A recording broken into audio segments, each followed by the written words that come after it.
Hello, welcome. My name is Debbie Laurin, and I am honored and delighted to speak at the Care One conference in Spring Valley, New York, this August 2025.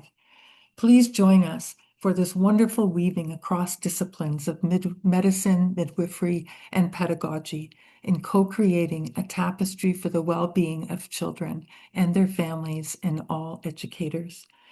My calling has led me to study the vital importance of what it means to care for and about others. I have delved into research and practices in care routines with the youngest children and their caregivers to peel back the essentials at the heart of what children wish us to know and how to accompany them in their unfolding. Having an inner experience of being cared for is crucial because eventually it transforms into the capacity to care about others, feelings that are instrumental in developing a sense of justice and for social capital. With this in mind, being cared for is the first experience of the dependent baby, where the child learns what it is to be cared for, and by extension, eventually expands this capacity as the capacity to care about others. Do we not need this pedagogy more than ever in these times? Caring actions are not based on prescribed rule-based principles. Rather, it arises out of our own individual warm interest and moral attitudes of natural caring. Steiner, in Essentials of Education, spoke about the child's relationship to the teacher. The activity of the hidden forces between the child's heart and that of the teacher is the most important aspect of the teaching method. The conditions for life and education are contained in this.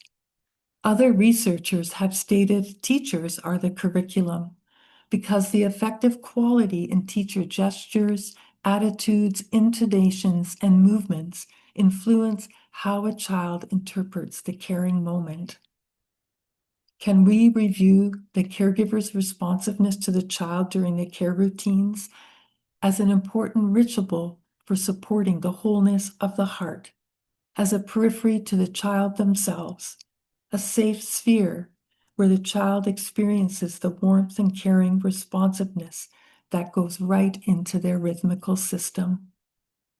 Thus, the heart and rhythmical system are strengthened through the relationship, like water shaping rocks. Caregiver understanding and openness can transform the relationship.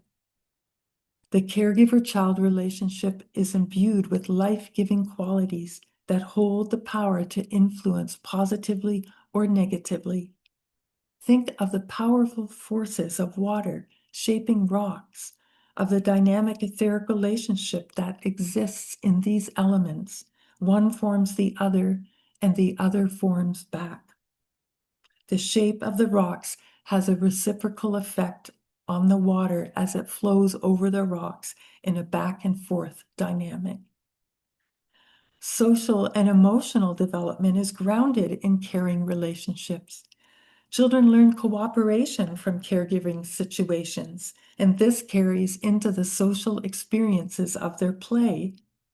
We are wired to cooperate, and this instinct is strong in pack animals. Michael Tomasello wrote, "Cooperation emerges as a distinctly human combination of innate and learned behavior, learning to distinguish good or not so good partners." Michaela Glockler stated, "What the child recreates is our gesture. We surround the child with an etheric doing that works directly on the inner physical organs. There is a merging that happens between the adult and the child. Does the one who is caring approach the child with a feeling of love? Facial expressions trigger the amygdala within 20 seconds. Mirror neurons that fire in one brain cause neurons to fire in the infant's brain. Why do children do what we do and not what we say? Our inner gesture reflects our outer doing. Gesture invites the child to become active in what we are doing. Thus, We must explore our practices with young children. What is it like to have another, much larger person manipulate one's body? How do the words and gestures of the adult lead the baby to eventual cooperation and understanding? How do we recognize in our gestures what we need to slow down, to prevent the child from disassociating from the sensory and social experiences in their care? Slowing down during care is one powerful way that adults can promote the healthy attention span children need later in school and for life.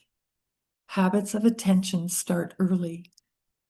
In the words of Dr. Bruce Perry, if you want to go far, go slow. I hope you will join us in August at the Care One conference. Thank you, and I look forward to coming together in Spring Valley, New York.